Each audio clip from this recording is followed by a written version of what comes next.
I still like that boudoir pink. All right, we are live. Get this video started.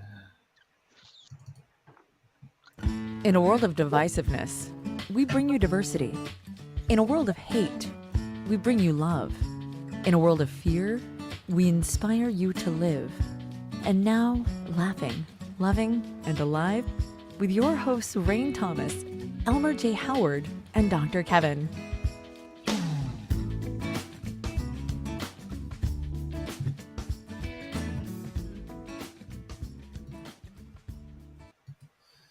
Hello.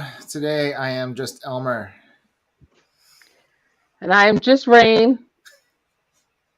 And I'm just Dr. Kevorkian. Yeah. So, I want to welcome everybody today to a Laughing, Loving, and Alive, which may seem a bit paradoxical with today's subject matter, which we wanted to talk about suicide, mental health, and suicide also from a spiritual perspective today on Laughing, Loving, and Alive.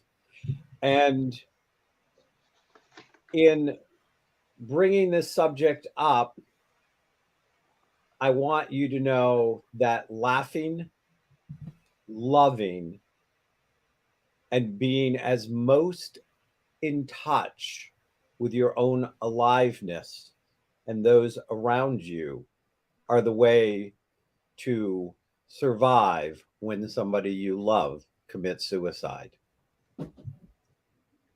And though it may sound paradoxical that we would cover this subject, we are here to help all of our listeners to be living the best life possible. It's part of why we came together. It's one thing that we all believe in is all of us living our best lives and to help all of you live all of your best lives.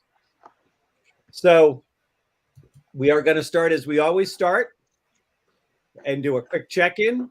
I think that that's still appropriate.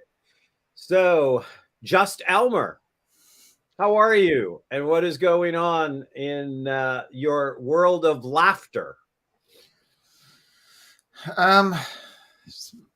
Same old. Busy with taxes and looking for a duplex to buy. Running New Hampshire Metaphysical with Dr. Kevin, the normal business stuff, and still raising funds for the pay of the attorney, so we can start getting some investors for the film. And Ms. Rain, Hello. tell us about what's going on in your loving world today. Well, same old thousands of auditions a week. You win some, some days you win less, but as long as you're in the game, right? You just keep going. I am looking forward to visiting and seeing you guys soon, live and in person. So that's exciting. Yeah! And I had something super awesome happen last week that I can't talk about until they tell me I can talk about it. I know I'm a stinker. I've heard that. But you guys will get a kick out of that. So, yes, things are good here. It's been a great week, a couple of weeks since I last saw you. And Dr. Kevorkian, what is going on in your world? Well, I want to say that though you haven't seen me for a couple of weeks, I just finished seeing you less than 2 hours ago as I checked out the Generational Talk Show. Oh, And I want to recommend it to people highly. In fact, my husband and I sat down. I said, Rain sent me this link. It's been crazy. I haven't had a chance to watch it, but I want to watch it before I go on show tonight. I'm being fully transparent. I waited till the last minute to watch it. And, Sundays are always a very busy day. Jeff's tied up all day long. And ooh. I had some, I wish. I had some clients this morning and stuff like this, and have been kind of busy during the day as well. But we sat down and we watched yours, and I want to say this is on Ellen, the Ellen Ellen Tube, I guess it's called. Yeah, it's Ellen her Tube. new platform. New platform. And I thought that you were amazing, upfront, honest. I thought that you were an atypical representation of the generation that you represented. And we proceeded to watch 4 more because we enjoyed them so much. They're lovely. It's a good way for people to understand there's that disconnect from generation to generation. I'm atypical. I thought I was like the epitome of my generation. I don't know, speaking out at 14 and saying, yeah, that doesn't work for me, and getting in people's faces. I don't think that the women of your, maybe that was at the height of the woman's stuff, the woman's, last round of liberation stuff. It's just so sad that has to happen in rounds instead of it should just be a given. Right. Right. But yeah, I did watch the one that they did on social media. And I thought they really needed to have you on that one too. I'm only saying that because the person that was on that represented your generation didn't have any social media experience. I mean, and you're like a social media queen, and you would have. You have to be if you're going to get work. Yeah, no matter what your generation. Yeah. So, I just wanted to take my hats off. We watched it. We enjoyed it. We watched a lot of them. They're upfront. They're in your face. They're blunt. They're honest. They're eye-opening. And, I'd recommend people to check them out. Well, I appreciate that. I'm going to link this to the Ellen show so that the hosts there can also see it and they can put it on their platforms. Yep. Definitely. They normalized conversations which should have always been normal. It's abnormal that we are so fearful to talk about things like sex and sexuality and gender differences and bodily functions and all sorts of different things that are, it's just crazy in the 21st century that we are still feeling like we got to go, ooh, I got to go do a number 2. Yeah. Or, some other foolish. I'm like, come on. Right. Right. So, I know. But well, thank you. They'll appreciate. Sid and Olivia were wonderful representations of Ellen. Great extension. So I will let them know. Yes. And let them know that there's a fan that wants to see you on another one. You definitely have more to bring. I've noticed they brought a couple of people back, and I'm like, and where's Rain again? Where's my Rain? Well, tell them on social media. You're on Instagram, and you see them on there, so that you wouldn't be the first. And I'm glad it's powers in numbers, and hopefully they'll have me back for some. They asked me if I would consider coming back for anything. I'm like, absolutely. I had a great time. It was great to be. It was like being with you guys. So we're going to move into tonight's topic. I want to notice that there is a 24-hour national hot suicide line at the bottom. We are discussing suicide from both a mental health and a spiritual perspective. Also, at some point, I'm going to figure out, hopefully, how to get these out. But you can go to suicide.org. That is suicide.org. And they have numbers for, they have text. They have a talk number. They have a military veteran suicide hotline. They have an LGBT youth suicide hotline. Spanish speaking hotline. So you said suicide.org? Suicide.org. Suicide.org has all of those things. So, when we did this, it's something that I would like to ask how suicide has, if at all, touched each of your lives. Elmer, you want to start with that one? Okay, so when I was preteen, I don't know, between 5 and 8, I think. I don't remember the exact. My grandfather committed suicide. Then in 2011, a partner that I had, we weren't partners at the time, but we were still friends. We still talked every day and saw each other a lot. He committed suicide in January of 2011.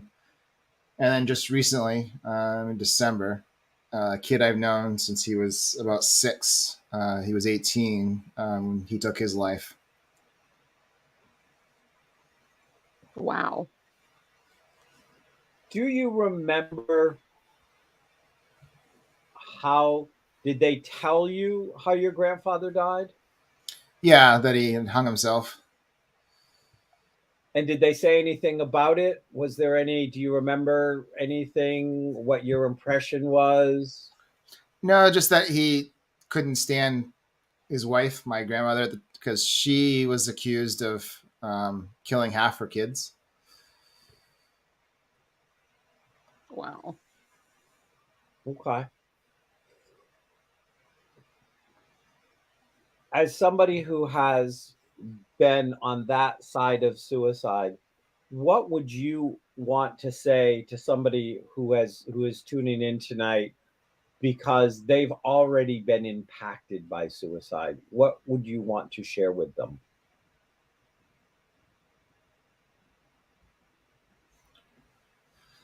I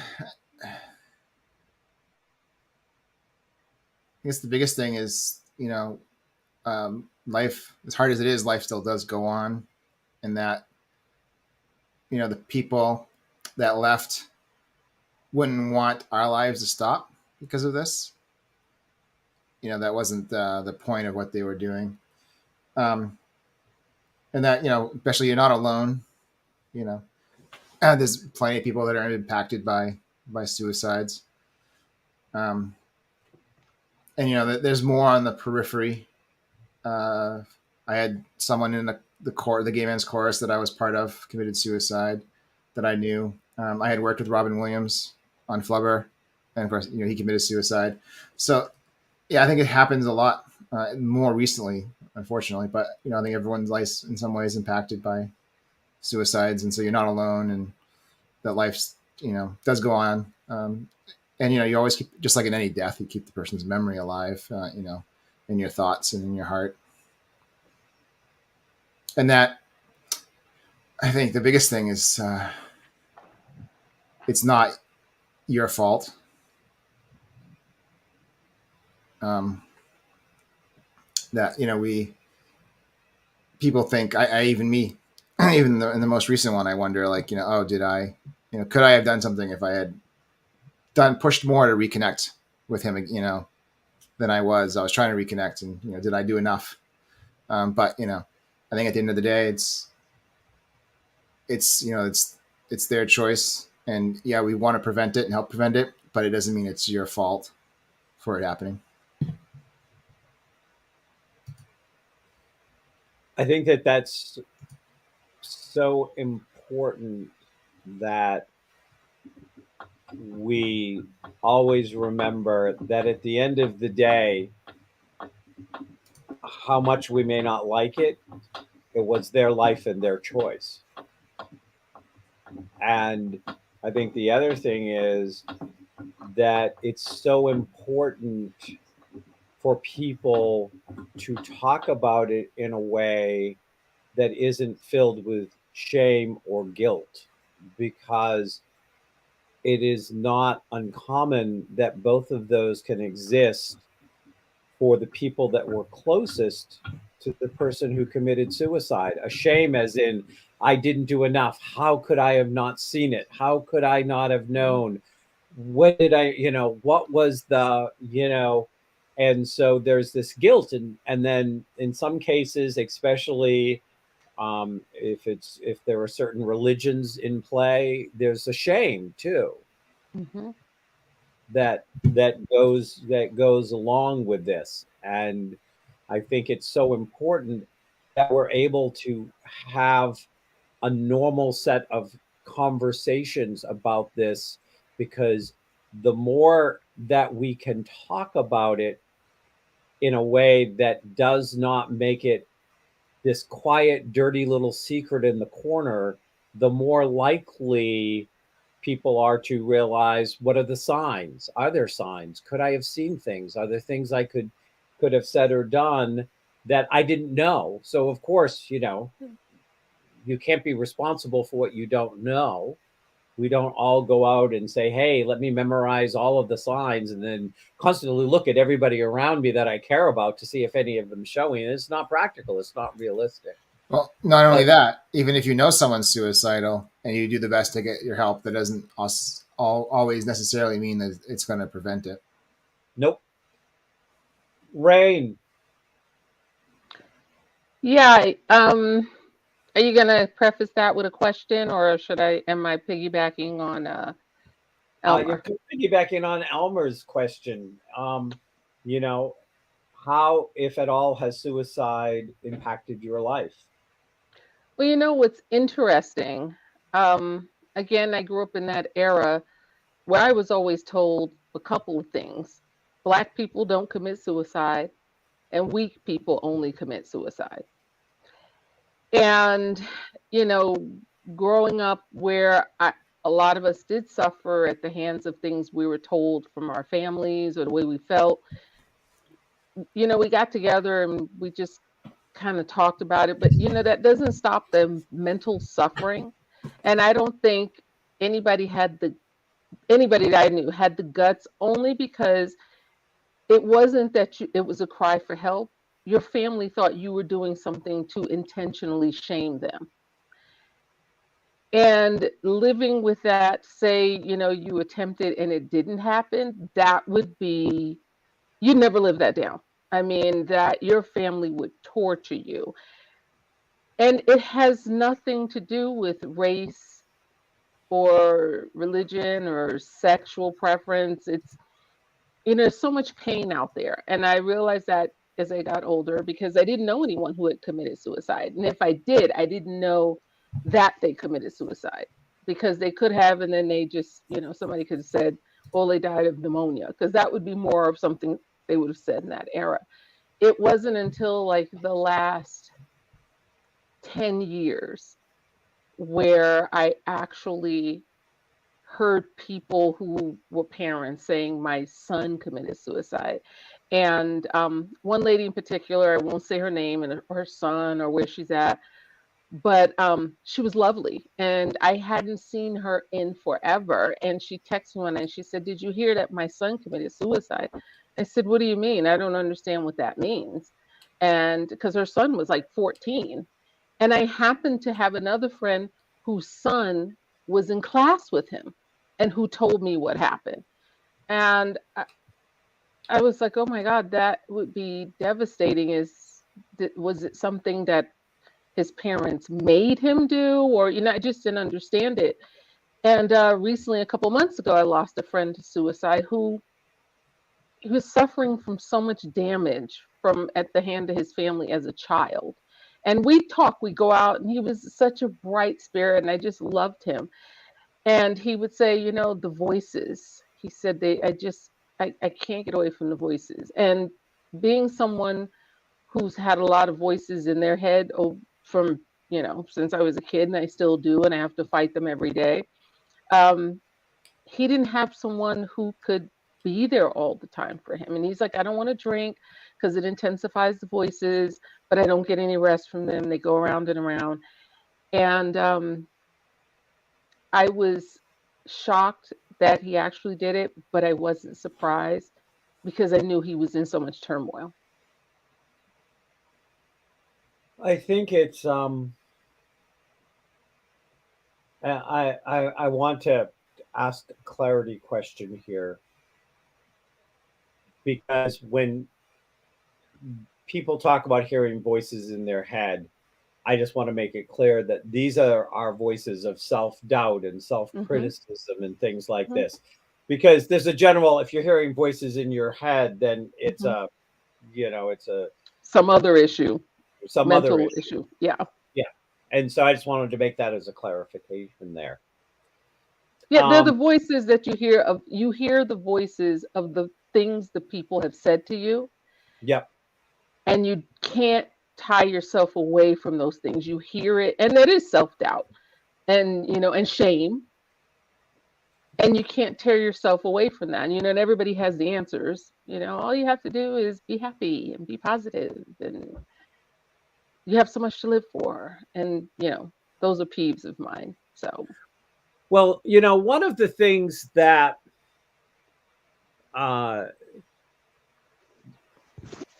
people oftentimes put underneath this is, of course, the people are struggling with some kind of depression. And the depression comes from, a depression is a suppression. It's a suppression of emotions, and it used to be said oftentimes that, depression was like anger turned inward, but it can be any emotions turned inward that build up the pressure to the point where it can change the chemistry in your brain. It can make it harder to be happy. It makes everything become more grayscale. And so it's harder to get up. It's harder to see the brighter side. It's harder to do that. And then those voices seem to continue to get bigger. And we have several factors that oftentimes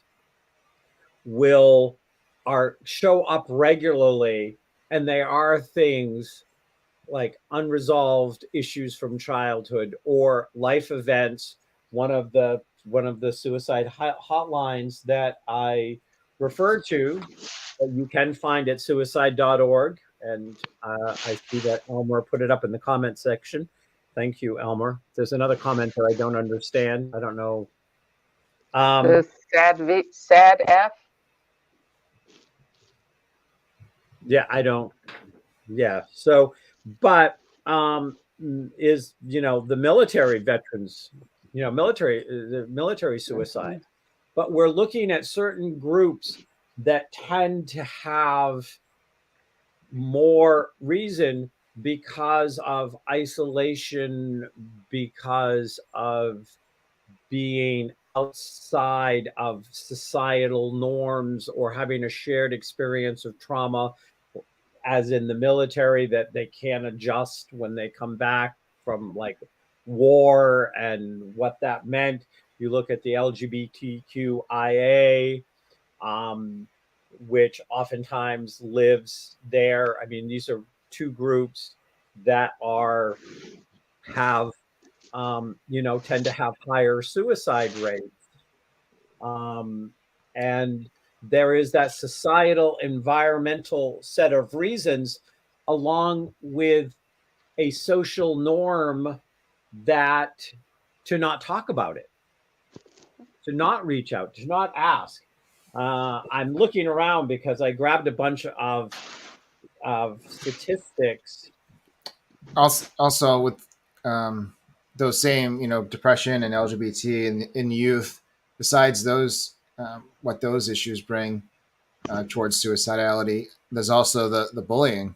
It couldn't be depression, or just being bullied. And one thing I remember reading about with kids, or talking, I might have been talking to a friend of mine about it, is a child's brain, or even a teen's brain sometimes might not be able to comprehend that this isn't the world. This isn't infinite what the world's going to be like, or what they're feeling.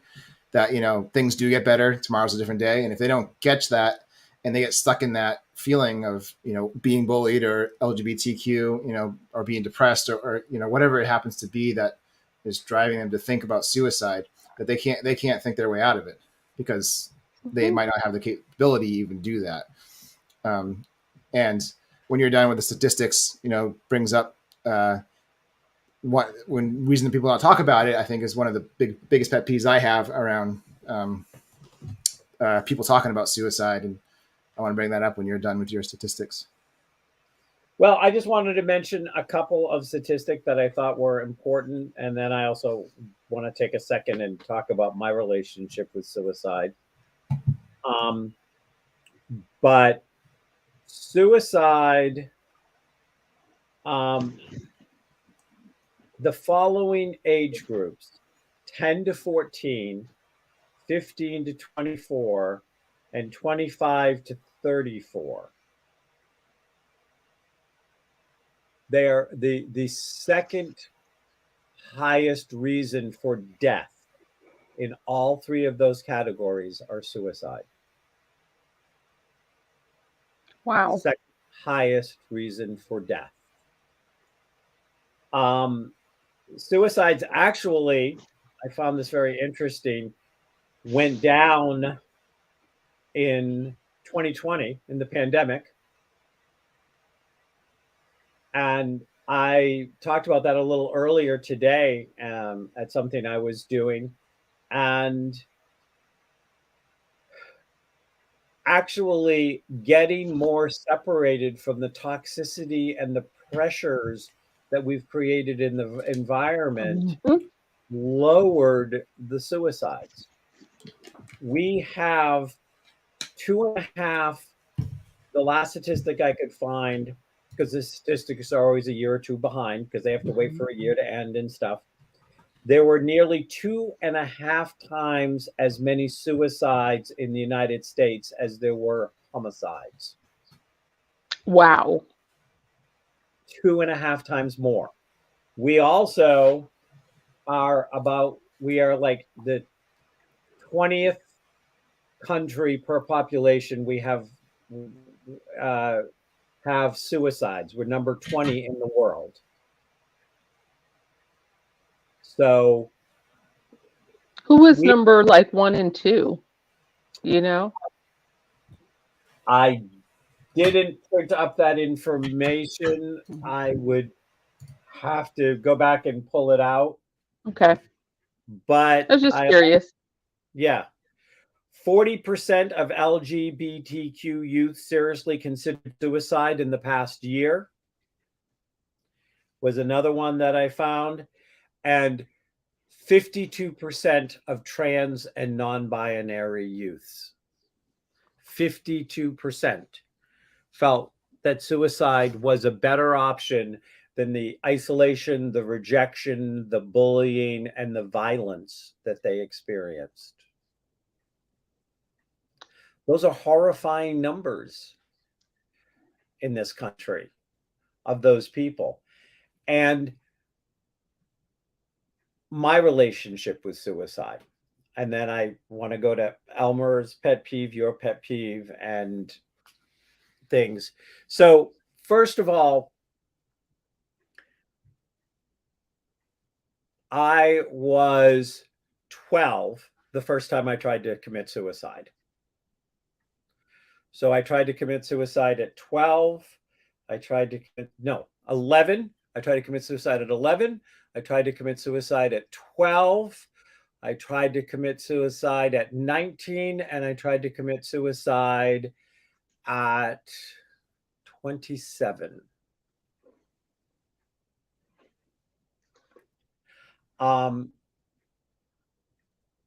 And each time there was a particular trigger where I felt as though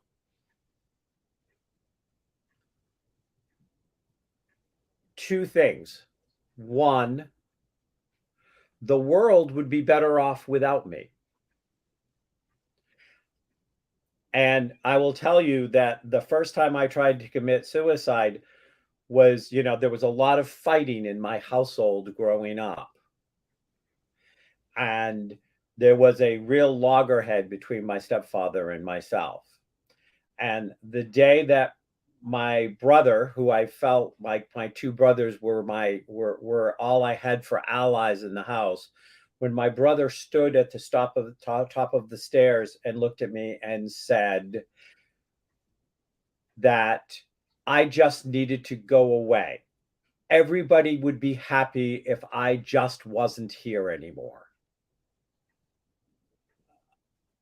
That was the first time.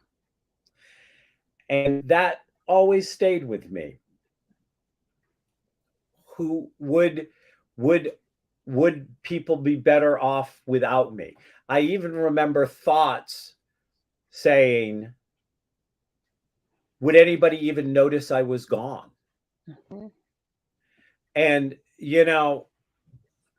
I share this freely because I want people to understand that when those kind of thoughts, when you start to think that you're being communicated constantly that you're not wanted, or you're a screw up, or you're the problem,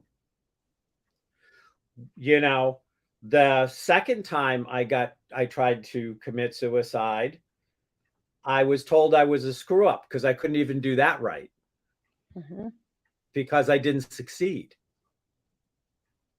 And that was by an adult. So, I guess, I guess I flunked suicide. I tried 4 times and I didn't make it. But, Good. We're No. glad. And I just want to comment that I've never actually attempted it, but I did have multiple times throughout my life that I seriously considered it, and I think a lot of people do. Mhm. But we don't talk about it. And that's part of the problem. We don't talk about it. And we need to know that, and this is one of the things I work with with a lot of my students. And when they say, about wanting to kill somebody, kill themselves, it's like Killing somebody is a different show. Yeah, killing. So We need to have one of those. is the idea of what part of you needs to die? What part of you needs to die so that the rest of you can be reborn? So the rest of you can evolve and become. What is the part of you that needs to die? And through the years, not only as I kind of gave up the ghost of trying to kill myself, but in helping lots of people in my practice for the last 32 years, that question always stops, because if you can start to separate it and say, well, what do you want to die? Then you may say, I want the bullying to die, or I want the rejection, or I want these voices in my head to die. There is a part, because if you can separate the part out that's killing you, you can then do something with it, and then go over here and look at the part that still wants to live, the goal that they still want to do, the dream they still want to have. Where do you want to go? Like, what part of you has something to live for? But we need to talk about the part of you that is killing you, that needs to die. And sometimes it's a relationship, sometimes it's a self-belief system, But for somebody out there listening, if you ever just think, I want to kill myself, stop and go, okay, what part of myself do I want to kill? What do I want to kill? What part of my life needs to go away so I can live, so I can love, so I can laugh, so I can go back out? Because this is the part that's killing me. And the secret is to not let that part win. And to be able to separate the one shoulder to the other. And I do want to say here, I don't know how much intermingled they are with suicide, these figures. I personally have a resistance to the idea of listing a assisted suicide is actually not a suicide, even by definition. So I think she's referring to your comments about the part of you that needs to die. Hmm. Yeah. That's Rochelle. She's deep too. She's deeply spiritual. Yeah. And so, I think that assisted suicide is not, I think that's death with dignity. That's not really suicide. There's a difference. And I just want to put that out there. Elmer, what did you had a pet peeve? Go ahead. Yeah. So when Robin Williams passed away, it was a friend of mine on Facebook who posted this, and it reminded me as something a lot of people say, and then there's more to their conversation later on, which I'll bring up, which is there's just so many layers wrong with this whole conversation. But they posted on Facebook how selfish that was. Like, didn't they care about the people around them and all this stuff? And they were pissed off at them. And I get, sometimes you can be pissed off at somebody who commits suicide and might feel that way. But talking about it that way, one, prevents people from wanting to talk about it. Mm-hmm. And I think allows more suicides than prevents them. But then when it came out that Robin had Lewy body disease, they were like, oh, okay, I understand why they killed themselves. It's like, wait a minute. Now we it is just like I said, so many layers of issues with this. I'm like, okay, it's okay they kill themselves because they have mental disease. Like, Yeah. So, and you're not mad at them anymore. Like, I mean, just the thinking and talking like that is a pet peeve of mine, because it prevents people from who need the help, who want to talk about it, who might be thinking about it, to want to come and talk about it, because they don't want to hear like, oh, you're being selfish. Oh, Mm-hmm. What about me? When you go away, what's going to happen to me? That's that kind of attitude. And it's like, that's it's not helpful. It's hurtful, and nobody wants to talk about it. And then just the other comment of like, oh, well, he had a disease. So it was, a mental disease. So it was okay that he killed himself. It's like, well, no, it's not okay. And two, it's not an excuse, and you shouldn't be okay with it because he had a reason for it. You know what I mean? Mm-hmm. So those are just the pet peeve. It just, let's not think about it and talk about it that way, because that prevents people from getting help. And so it's allowing more suicides than preventing them. And I'm sure these people want to prevent suicides. So they got to really stop and think about how they think about suicides and how they communicate about it and how they respond to it. Yes, you might be angry at the person, and that might be part of the grief is the anger, but don't be out there, try not to express that out to the world, because that's going to hurt other people. Mm-hmm. Well, this suicide is one of those places that falls smack into that spiritual paradox.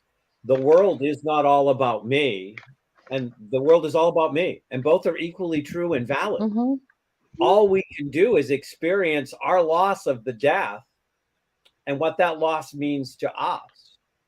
Now, when we take a figure, and I'm assuming this is somebody who was certainly not part of Robin's inner circle, this was somebody that maybe never even met him. He represented something that in Robin taking his life, he felt as if something was stolen from him. And you actually know this person. Sure. That's possibility. But the other thing you reminded me of the other part of the pet peeve I have about that is, you're accusing someone of being selfish for killing themselves, but then how are you not being selfish saying, I want you to stick around and suffer in life and not kill yourself because I need you in my life? Like, it's like this, it's just, I don't know. Actually, I'm getting worked up about it. As you should. Yeah. I'm gonna, in a minute, I want to jump into some spiritual perspectives, because I want to make sure we get them in, but I want to see if there was anything else Rain wanted to add. My peeve is always, they had so much to live for. That's ungrateful. You don't even know what a person lived for. You're looking at all of these things, and you don't know what things mean to people. To some people, lots of money is everything they need. Some people, lots of food, whatever it is.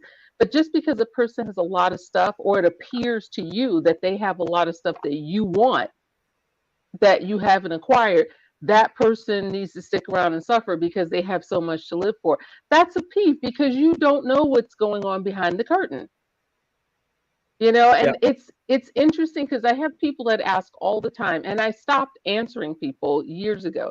They used to say, "Look at all you've accomplished. Aren't you happy?" I'm like, "No, because the things I want to accomplish, I haven't gotten to those yet."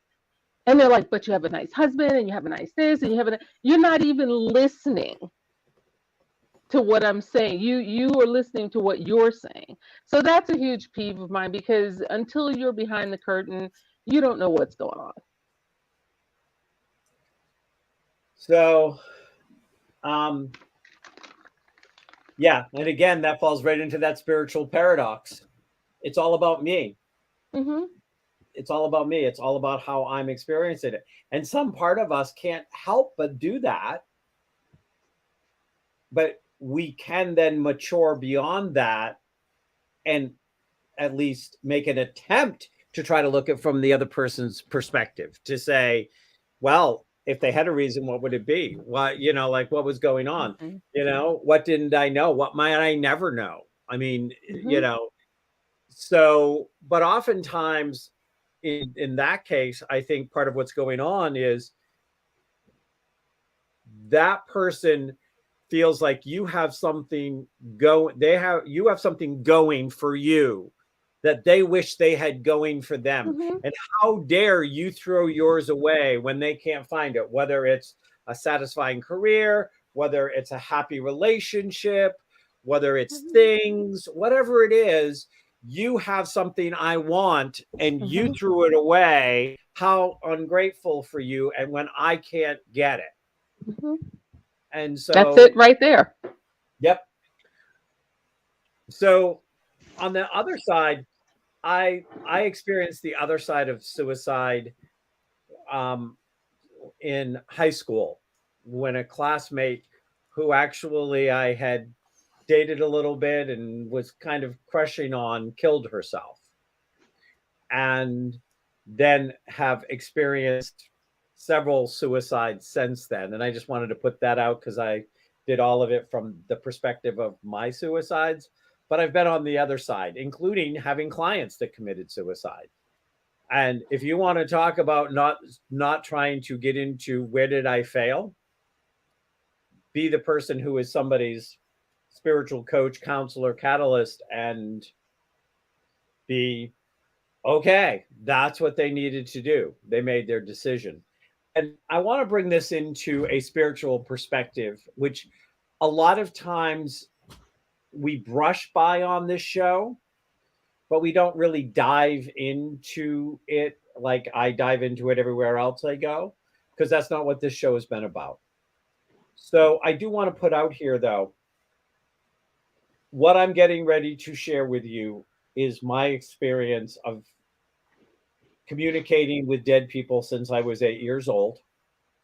That may or may not work in your belief system. You may have a different belief system. Talking to people who have on the other side who have committed suicide, and I've talked to more people that have committed suicide that I never knew than people I knew who committed suicide, which I guess is a good thing. But it also takes in a very different look at what happens when we die than some people may be comfortable with.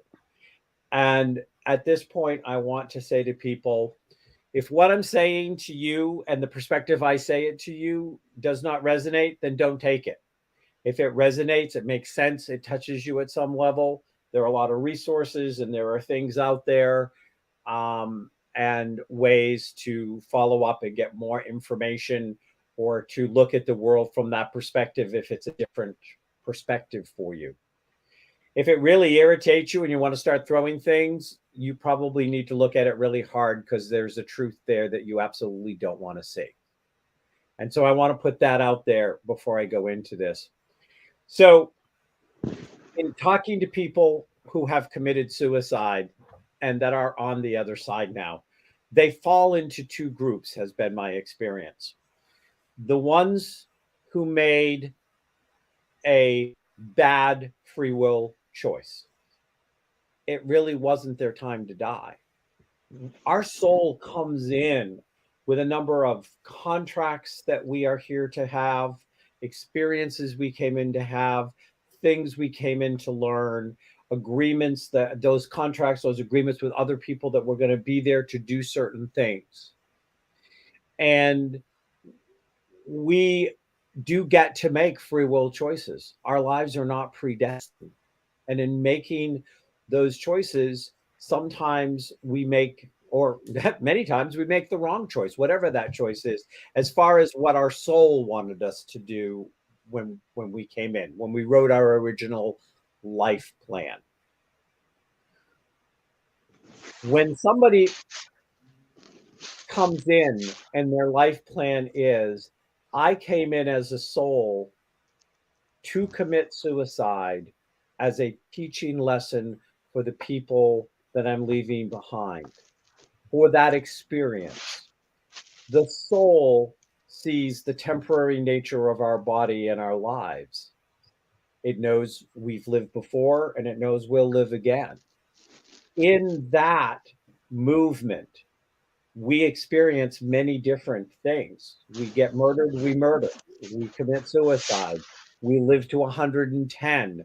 We die at 10 months. We have all of these different experiences that all have their own lessons that either we learn or we're teaching.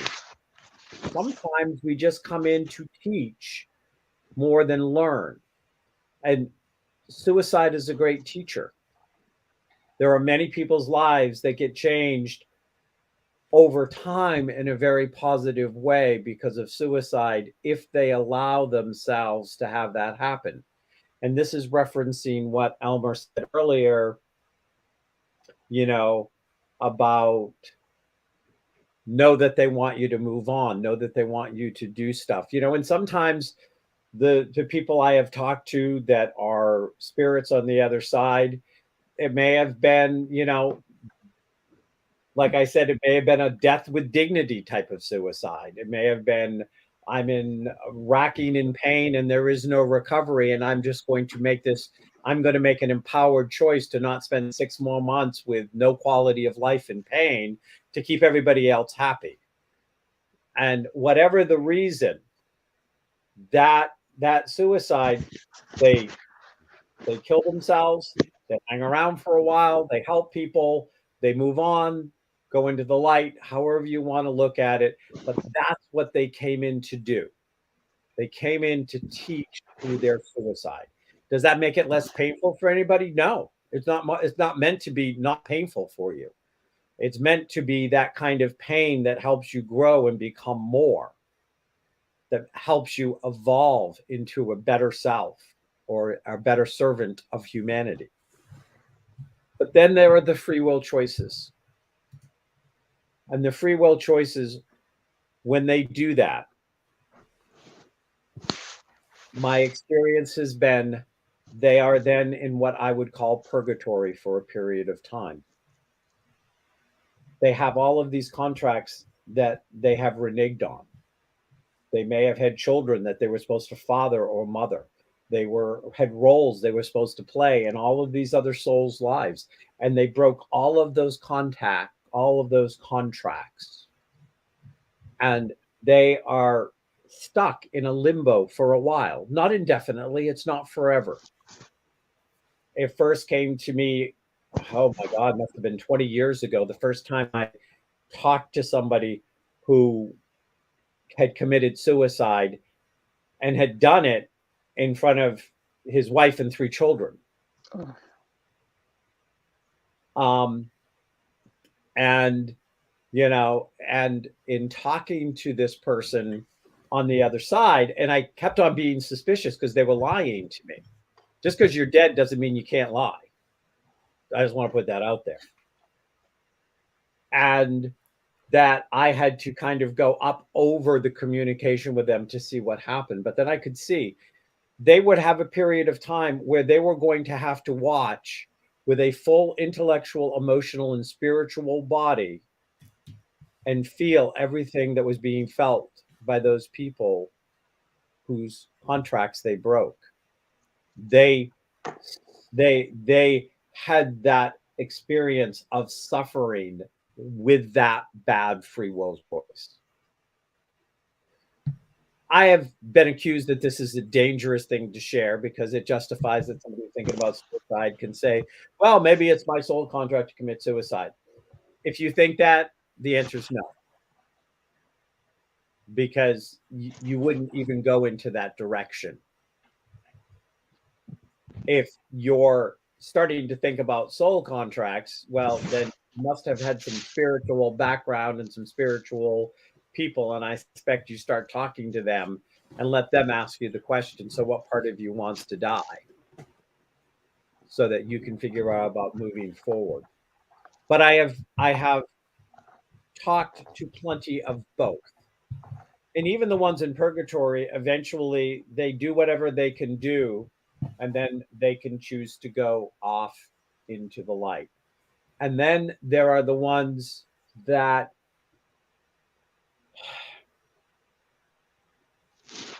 do, was it suicide? Was it not suicide?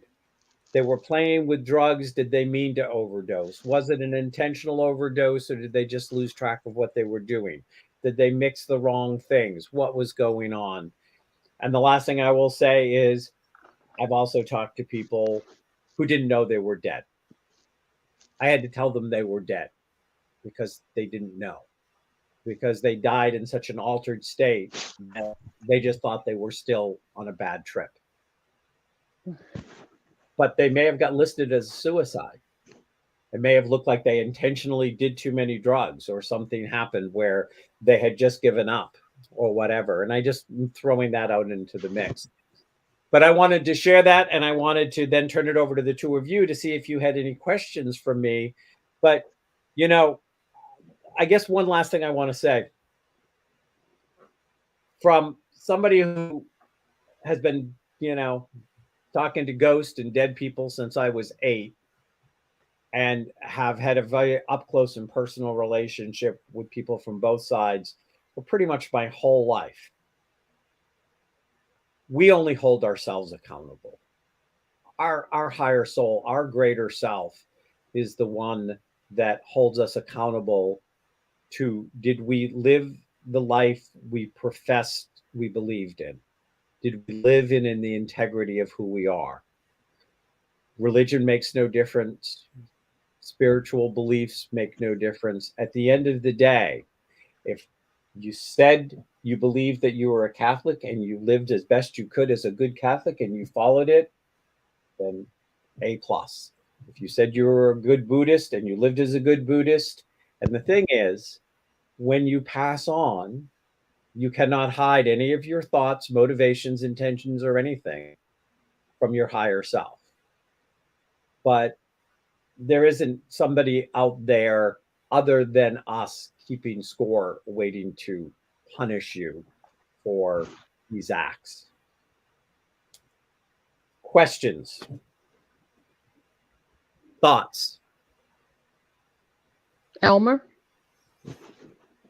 I've been dealing with this for I've been corrupting him for years. Yeah, since 2009. So he and I've had many conversations about suicide and experienced it together. So I have no questions myself. Rain, any thoughts? Any questions? No, not really. I mean, I'm pretty objective as a person, and I try not to judge people's decisions, good, bad, indifferent. I never want anybody to suffer, and suffering is different from person to person. Not everyone is created equal for their suffering. It's a tough subject because, again, people don't want to talk about it, but then people have all the answers. right? Well, I think that some of the things I'd like to make sure we leave on this show is, first of all, there are people you can talk to. We have posted a 1-800 line. There, if you go to suicide.org, there's all sorts of lines that you can call and You are not alone. In this country, if you have access to a phone, you don't have to be alone. You can at least call somebody who is trained to try to help you see options, to help you to get help that you need if you need help. But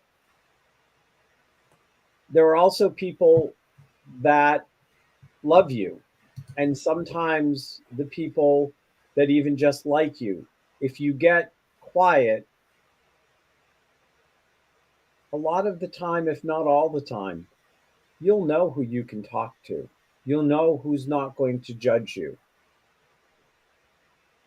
You know who you're going to be able to feel less isolated and less alone with. They may not have all your answers, but sometimes all you need is the ear to listen, an ear that wants to hear, wants to share, wants to be present. And this also goes to the fact of, and I know we all have mentioned this in various levels, but sometimes it's just about smiling at people. Sometimes it's just, you know, saying hello like you mean it, or just checking in on somebody, or just feeling like you're drawn. Sometimes it's just allowing yourself to follow the goodness of who you are and just be that in authenticity is all a person struggling needs to experience to be willing to talk about it or go get help or go somewhere. But we need to take the shame out of it. We need to take the shame out of feeling like I want to kill myself. We need to educate people that doesn't actually mean that you really want to die. It does mean that you need help to figure out how to move forward, and that help is available.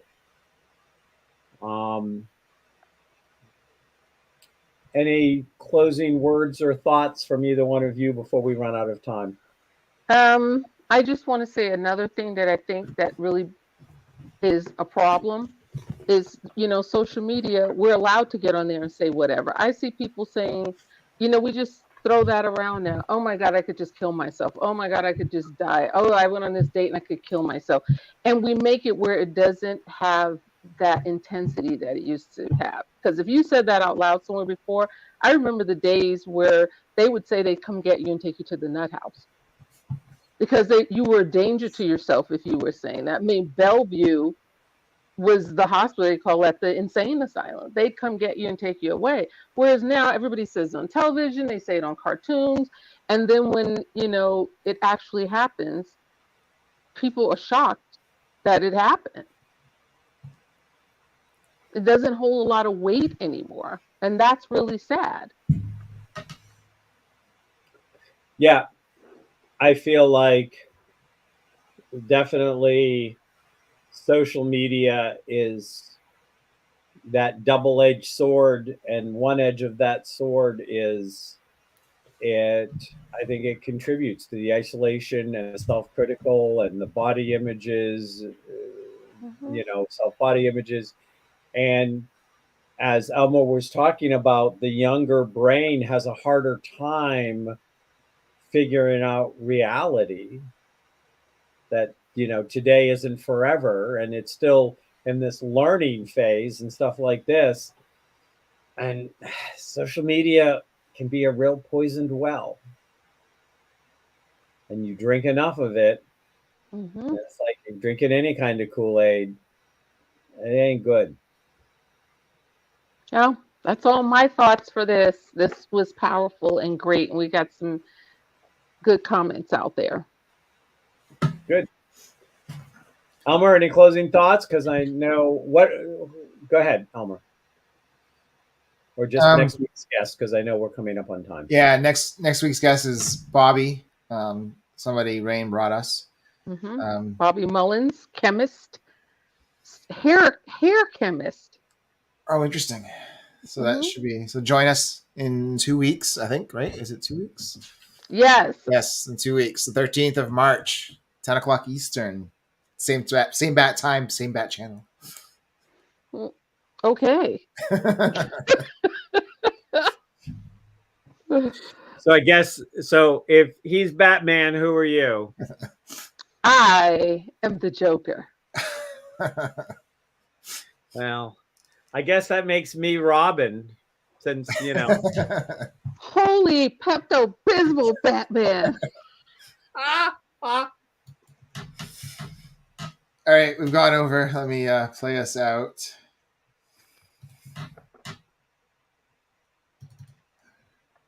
Thanks for watching or listening to the Laughing, Loving, and Alive show. If you enjoyed this episode and you'd like to help support the show, please share it with others, post about it on social media, or support us with Buy Me a Coffee. To catch all of the latest from Laughing, Loving, and Alive, you can follow us on Instagram at Laughing, Loving, and Alive, and on Facebook at Laughing, Loving, and Alive. Thanks again, and see you next time.